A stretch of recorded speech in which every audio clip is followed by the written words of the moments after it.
ফেনীর হত্যাকাণ্ড এবং হত্যাকাণ্ড পরবর্তী নির্মমতা ছিল, এটা হিটলারের পেশিবাদের সাথে তুলনা হয়, আর কিছুর সাথে এটা তুলনা হয়। জুলাইয়ের ব্যাপারে কোনো আপোষ নেই। আমাদের রাজনীতিক অনেক বিভেদ, অনেক কথা আমাদের মাঝে থাকতে পারে, কিন্তু জুলাইয়ের বিষয়ে কোনো আপোষ নেই।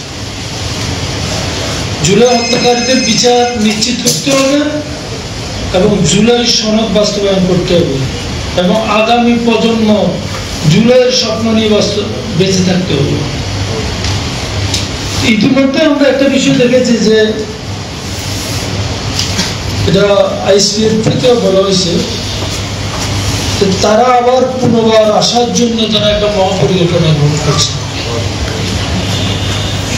আমরা বলতে চাই, আপনারা যেরকম মহাপরিকল্পনা গ্রহণ করছেন, আমরা তো তদ্রুপ মহাপ্রতিরোধ গঠন করব।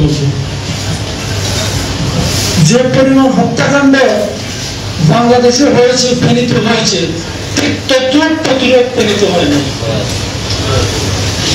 যদি আপনারা পুনর্বার আসার চিন্তা করেন, তাহলে বিষয়টা অসম্ভব ভয়ঙ্কর হয়ে যাবে।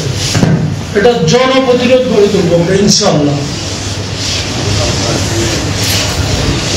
তো আমি জুলাইয়ের মায়েদের প্রতি বিনম্র শ্রদ্ধা জানাচ্ছি। পাশাপাশি আমাদের দল এই জুলাইয়ের সকল শহীদদের পক্ষে থাকবে ইনশাআল্লাহ। খোদা হাফেজ।